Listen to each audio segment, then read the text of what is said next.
할렐루야. 오늘 본문은요, 조금 우리에게 좀 충격적인 이야기들의 연속입니다. 하나님의 사명을 감당한다라는 것, 그것은 어디서부터 출발되어지는 걸까? 우리가 보통 그 교회의 사역에 있어서 두 가지가 충족되어져야 됩니다.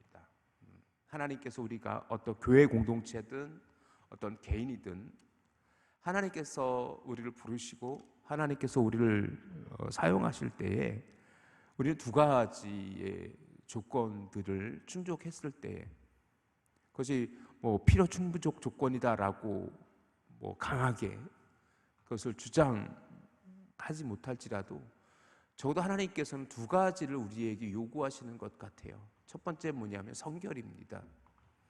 우리가 하나님 앞에 설 때에 적어도 거룩해야 됩니다.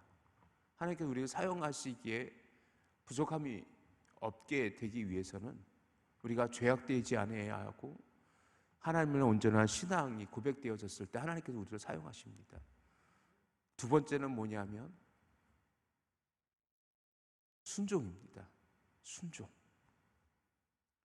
우리가 철저하게 순종의 믿음으로 나아갔을 때에 하나님께서 우리를 사용하신다는 겁니다. 오늘 기드온의 이 오늘의 사건은 그 두 가지에 대해서 고민하게 합니다.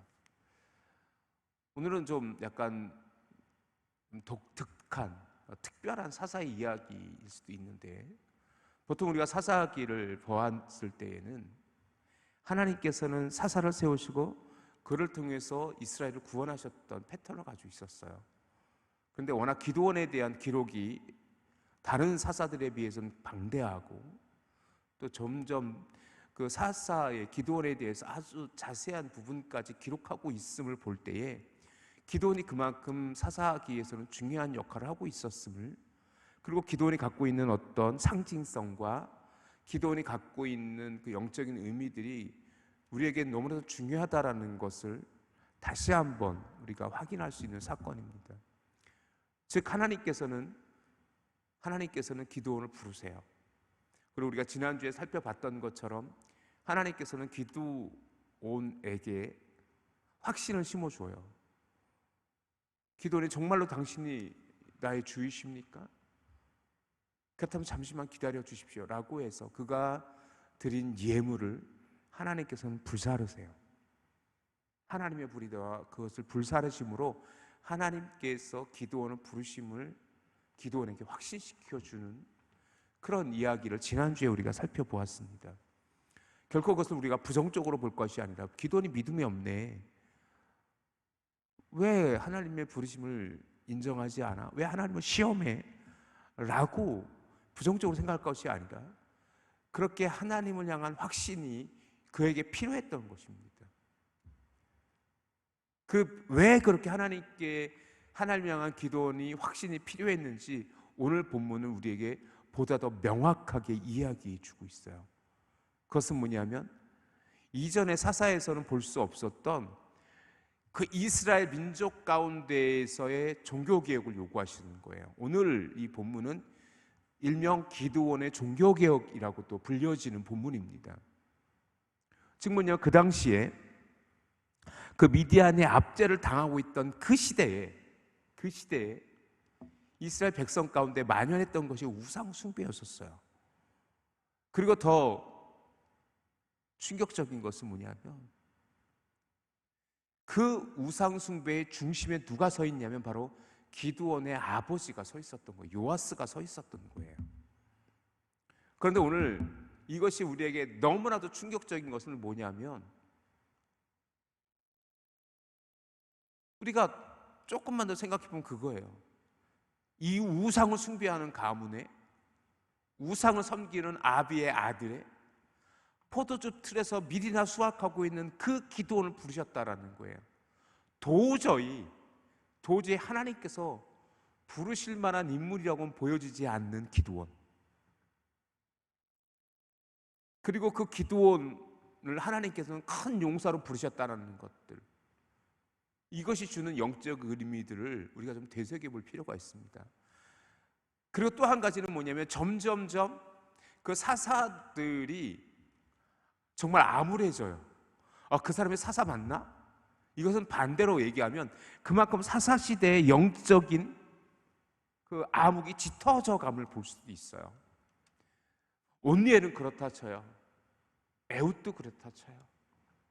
삼갈도 그렇다 쳐요. 여인이라 드보라도 여인이지만 하나님께 쓰실 만한 사람이었지만 이제는 기도원에 와서는 뭐예요? 우상숭배의 자식에 좀스럽게 그지없는 포도즙 틀에서나 밀을 수확하고 있는 그 기도원을 하나님께서는 큰 용사로 부르셨다라는 것과, 오늘은 제가 요아스에 대해서 조금은 더 깊이 들어갈 건데, 이 요아스는 도대체 누구냐라는 거예요. 그 아비 요아스는 누구냐라는 거예요.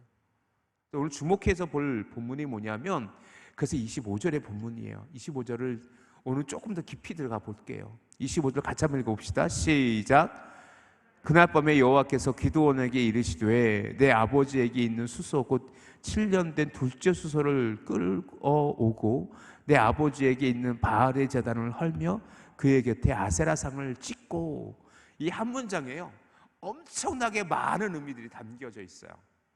어마어마하게 많은 의미들이 담겨져 있어요.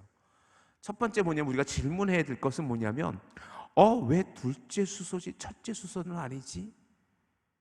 오늘 잘 보세요. 하나님께서 명령하시는데 그 기드온에게 이렇게 얘기해요.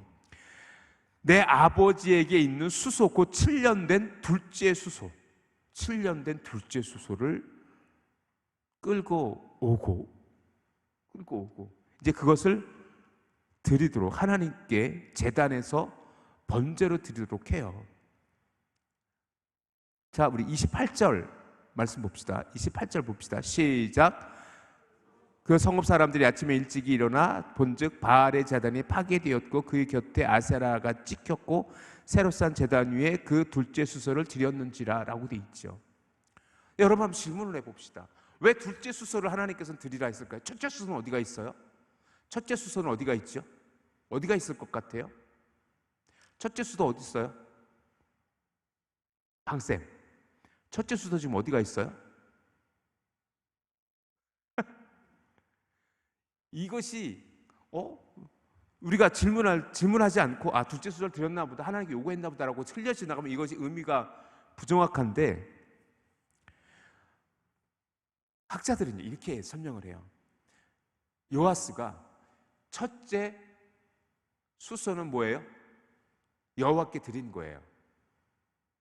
뭐냐면 초태생은 하나님께 드리도록 돼 있어요.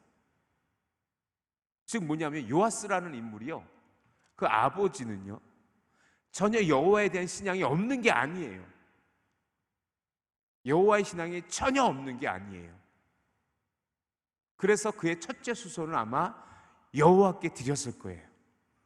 그래서 아마 그 둘째 7년 된 둘째 수소가, 7년 된 둘째 수소라는 것은 뭐냐면, 그래서 그 아버지에게는 가장 소중하게 다루어진 가축이었을 가능성이 높아요. 그것을 가장 소중한 것을, 그 아버지의 가장 소중한 것을 너가 여호와께 드려라. 왜 그랬냐면, 보세요. 그 아비 요아스는 뭐 하고 있는 사람이에요? 오늘 25절 말씀 다시 한번 읽어봅시다. 그날 밤에 여호와께서 기드온에게 이르시되 내 아버지에게 있는 수소 곧 7년 된 둘째 수소를 끌어오고 그리고 내 아버지에게 있는 바알의 제단을 헐며 그의 곁에 아세라상을 찍고 오라고 되어 있어요. 무슨 얘기하는 거예요 지금? 그 아버지 요아스는 지금 바알의 제단의 주인이에요. 내 아버지에게 있는 바알의 제단, 아마 이것이 개인적인 제단은 아닐 거예요. 아마 이 바알의 제단은요, 그 당시 이스라엘의 만연된 우상 숭배의 모습이고, 그런데 그 내 아버지의 바알의 제단이라고 표현되어진 것은 뭐냐면, 바알의 제사장적인 역할을, 지금 우상 숭배의 주도적인 역할을 누가 하고 있는 거예요? 그의 아비가 하고 있었던 거예요. 그의 아비가 하고 있었던 거예요. 그리고 심지어 바알의 제단 옆에 아세라 목상도 있어요. 이것을 왜 목상이라고 지목할 수 있냐면 그 아세라를 찍어 제물을 제단을 드리라고 했던 거 보면 아마 목상은 그 당시 나무였을 거예요. 목상이었을 거예요. 그 아세라 목상을 찍어서 그 나무를 가지고 불사를 것을 하나님께서 명령하셨거든요. 참 놀랍지 않습니까? 이것이 사사시대 영적인 암흑이에요. 이게 사사시대 영적인 암흑이라고요.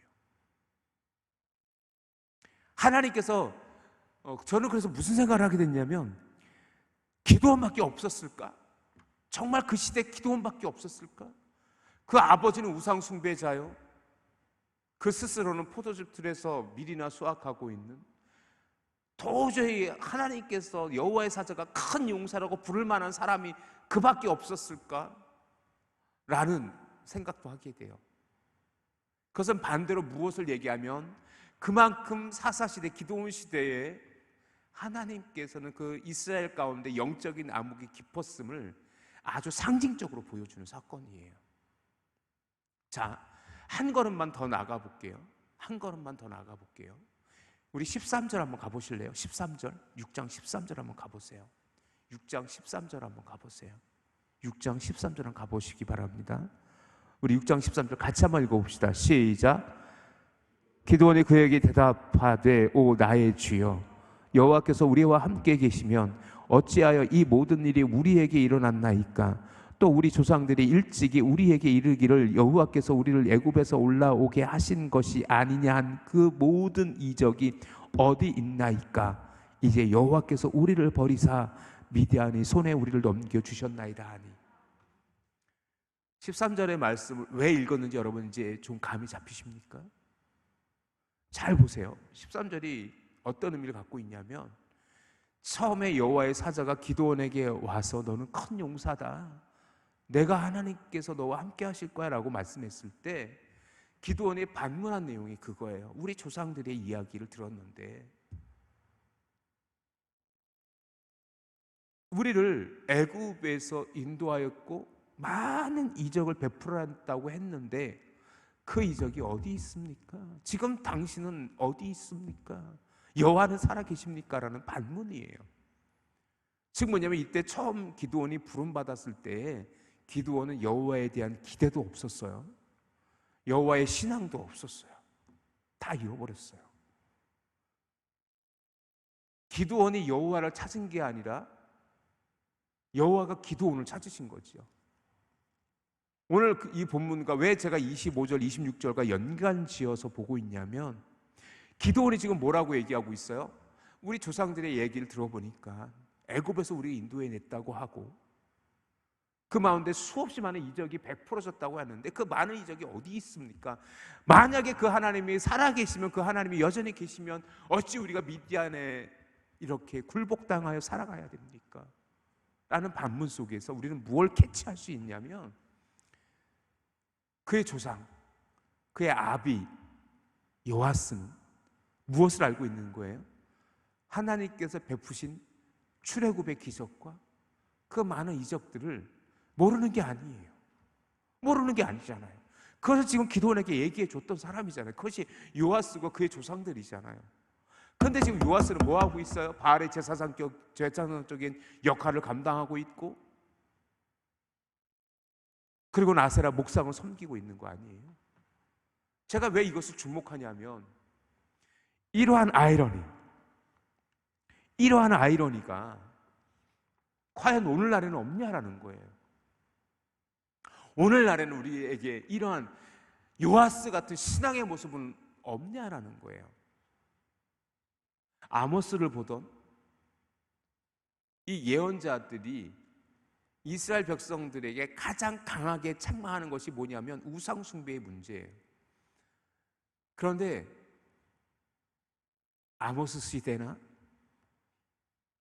아하방 시대나 이게 완전히 그들이 여호와를 떠나는 게 아니에요. 여호와를 섬기며 우상을 섬기는 모습이에요. 지금 이 25절에서도 분명히 보여지는 것은 요아스의 이중성이에요. 그의 첫 수소는 아마 여호와께 드렸을 거예요. 그렇지만 지금 그는 바알을 섬기고 있고 아세라를 신을 섬기고 있어요. 무슨 얘기하는 거예요 지금? 이중적인 모습. 그 모습을 지금 기드온은 그대로 보고 있어요. 그래서 그런 아버지 밑에서 자란 기드온은요, 여호와의 사자가 불렀을 때 내가 들었는데 애굽에서 우리를 인도하셨고 많은 이적을 베푸셨다는데 그 이적이 어디 있습니까? 그 이적이 어떻습니까? 라고 반문하고 있는 걸 아닙니까? 그것이 기드온의 모습 아닙니까? 자, 오늘 우리의 신앙을 봅시다. 우리 교회가 절대로 이런 기드온과 같은 모습, 그리고 그 기드온 아비의 요아스와 같은 모습을 우리가 결코 신앙의 모습으로 가져서는 안 되는데, 우리 모습을 잘 봅시다. 우리 모습을 잘 봅시다. 하나님을 섬긴다고 하고 교회의 직분을 가지고 있고 교회 와서 예배 드리는데 여전히 만몬신을 섬기고 세상의 가치를 따라 살아가면서 우리가 신앙생활하고 있다면 지금 그 기드온의 아비 요아스의 모습과 무엇이 다를 수 있을까? 목사님 그렇지 않아요. 저는 열심히 11조도 드리고요, 열심히 주일 예배도 참석하고 있고요, 열심히 하나님을 섬기고 있어요. 그런데 실상 우리의 삶에서는 여전히 세상적 가치관으로 살아가고 있고 세상의 만몬신을 섬기고 있고 진짜로 때로 불신앙적이고 비성경적인 신앙의 모습을 우리가 갖고 있다면 그것은 오늘날 요아스의 모습과 똑같다라는 거예요. 요아스는 첫 번째 수소를 하나님께 드렸어요. 그는 여호와께서 어떻게 그들을 애굽으로 인도해 냈으며 또 하나님께서 어떻게 그들에게 이적을 베푸셨는지, 어떻게 만나를 먹이시고 메추라기 먹이시고 그 바위에서 물을 내게 하시면, 그리고 그들이 어떻게 가나안 땅을 차지하게 되었는지 그들은 다 알고 있어요. 기드온은 그래서 그 모든 것을 알고 있어요. 하지만 정작 그들의 삶의 모습은 바알의 제단을 세우고 아세라 목상을 섬기는 그런 모습들로 되어져 있다라는 겁니다. 이것이 충격인 거예요. 이것이 오늘날 우리의 모습을 되돌아보게 하는 이유이기도 합니다. 우리 교회의 모습 속에, 우리 신앙의 모습 속에 요아스 같은 아이러니한 이중적인 모습들이 우리 가운데 있다면 개혁해야 됩니다. 정말로 바꿔야 돼요. 바꿔야 돼요. 하나님께서 우리를 부르시고 하나님께서 우리 가운데 함께 하심을 믿는다면, 그리고 우리가 정말로 믿음의 다음 세대를 세워가길 원하신다면, 여러분의 자녀들이 정말로 믿음으로 온전히 세워지기를 원하신다면 우리의 모습이 바뀌어져야 됩니다. 우리의 모습이 바뀌어져야 돼요. 우리가 여호와께로 돌아가야 되고, 우리가 여호와만을 향한 믿음의 고백으로 우리가 그 신앙의 삶을 살아갈 때에만이 우리의 자녀들은 혼란스럽지 않을 거예요. 우리의 자녀들은 믿음으로 그 길을 걸어갈 수 있을 거예요. 지금 보세요. 결국 제가 13절에 주목했던 이유는 뭐냐면, 13절에서 그 기드온이 그렇게 혼란스럽게 여호와께서 살아계시면, 여호와께서 만약에 정말로 그 애굽에서 우리 이끄셨고 그 많은 이적을 베푸셨음을 정말 그 베푸셨다면 여호와는 어디 있습니까? 라고 물어보는 그 여호와의 사자를 향한 항변의, 기드온의 항변의 모습이 왜 그렇게 되어져 있던 거죠? 그 아비의 모습을 본 거 아닙니까? 여호와를 알고 있어요. 여호와 하나님께서 어떻게 인도하시는지도 알고 있어요. 첫 번째 수소도 여호와께 드렸을 거예요. 하지만 지금 그 아비는 우상을 섬기는 모습을 살고 있고 바알의 신당을 세우고 있고 아세라 목상을 섬기고 있단 말이에요. 그런 아이러니한 모습들이 우리 성도들의 신앙 속에 있다면 그 자녀들은 혼란스러워지는 겁니다. 정말로 좀 이런 말씀을 드리기가 참 저도 부끄러운데요. 목회자의 자녀들이 얼마나 혼란스러워하는지 모릅니다. 저도 두 딸을 키우고 있지만 제 두 딸의 신앙을 위해서 얼마나 기도하는지 몰라요. 목회자의 자녀들이 혼란스러운 이유는 그거예요. 강단 위에서의 아버지의 모습, 교회에서의 아버지의 모습과 가정에서의 아버지의 모습이 너무나도 괴리되어져 있는 모습. 그런 모습들 때문에 목회자의 자녀들이 두 가지의 모습이 나타나요.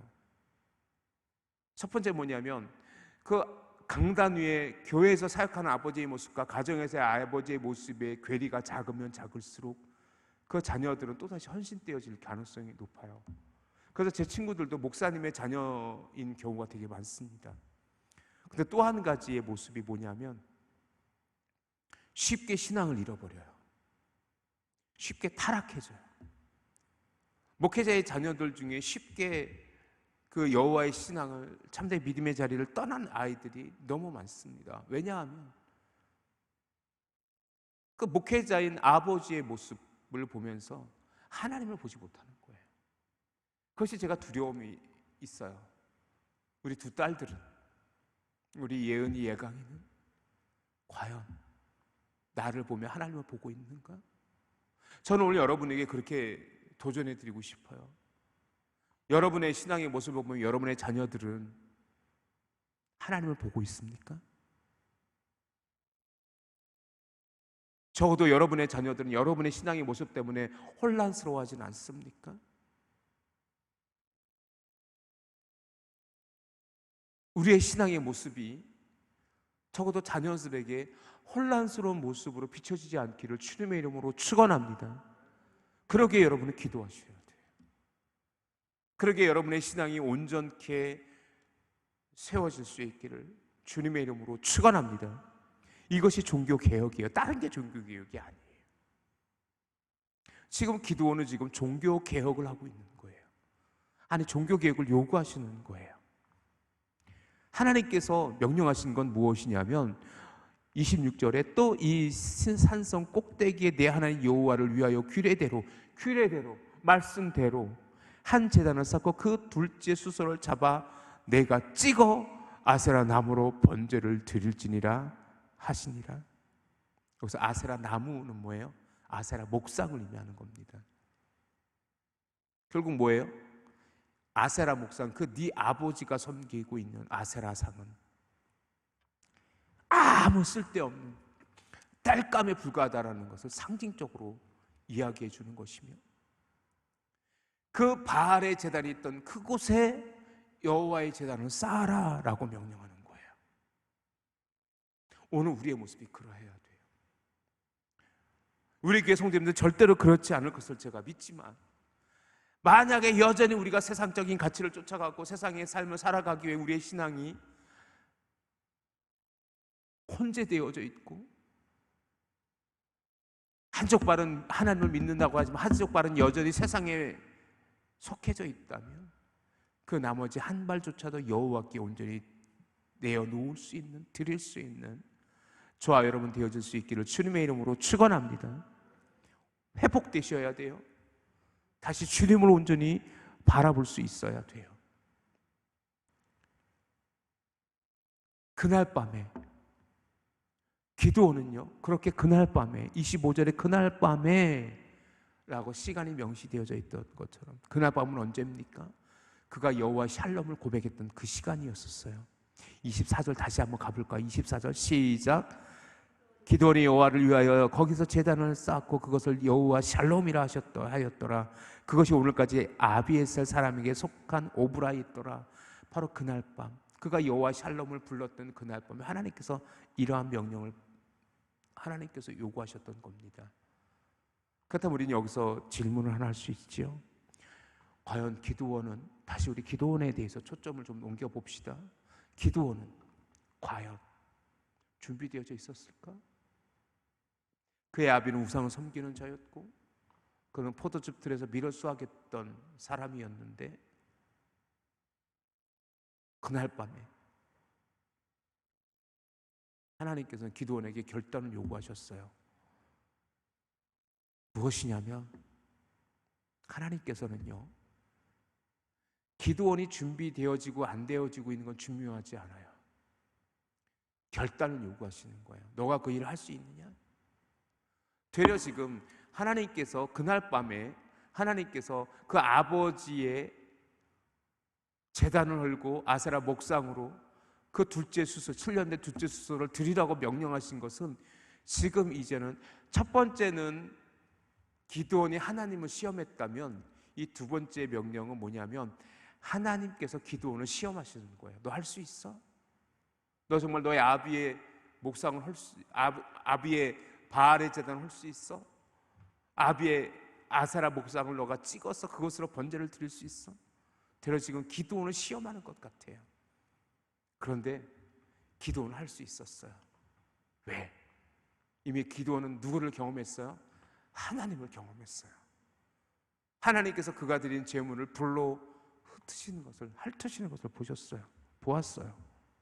확신이 있어요. 그러니 뭐예요? 그는 지금 아비의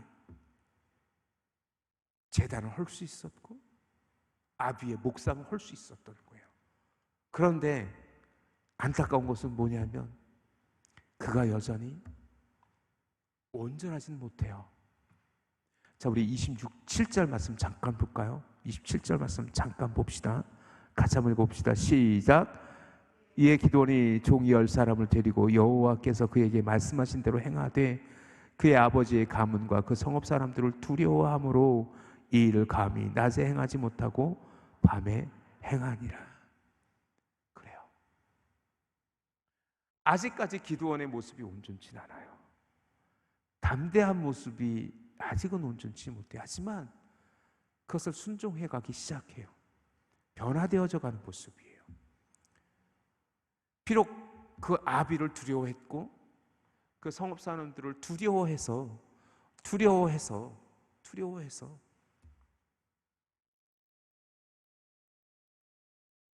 낮엔 못해요.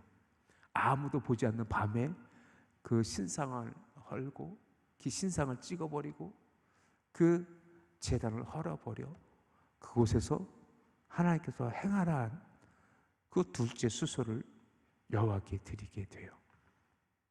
그럼에도 많은 변화가 있었지요. 많은 발전이 있었지요. 사랑하는 성도 여러분, 저는 오늘 이 새벽에 한 가지만 우리 함께 고백할 수 있었으면 좋겠어요. 한번 따라해 보시겠습니까? 오직 여호와만을 바라보자. 오직 여호와만을 바라보자. 그래야 돼요. 정말 그래야 돼요. 왜냐하면 그래야만 우리 다음 세대들이 세워갈 수 있어요. 그래야만 우리 자녀손들을 믿음으로 세워갈 수 있습니다. 기드온의 그 혼란스러움, 13절의 그 혼란스러움은 결국 오늘 본문에서야 확인할 수 있었듯이 그것은 바로 그 아비의 혼란스러움이었었어요. 사랑하는 성도 여러분, 우리의 신앙이 온전해져야만이, 우리가 정말 온전히 세워져야만이 우리의 자녀들의 믿음이 온전히 세워질 수 있습니다. 우리가 온전히 여호와를 섬겨야 우리 자녀들이 여호와를 온전히 섬겨갈 수 있습니다. 적어도 우리 교회 성도님들의 자녀손들은 여러분 때문에 혼란스러운 믿음이 없기를 주님의 이름으로 축원합니다. 그리고 다시 한번 지금 여러분이 정말 할 수 있는 일은 무엇이냐면 여호와를 온전히 바라보는 거예요. 여호와를 온전히 섬기는 거예요. 그 모습을 여전히 여러분의 자녀손들은 보고 있어요. 여전히 보고 있어요. 그 속에서 믿음의 계대가 이어지는 것이고 그 속에서 하나님께서는 또다시 우리의 자녀손들을 축복해 줄 거라 믿습니다. 그런 믿음의 고백을 가지고 이 새벽 깨어 기도하는 저와 여러분 되어질 수 있기를 주님의 이름으로 축원합니다.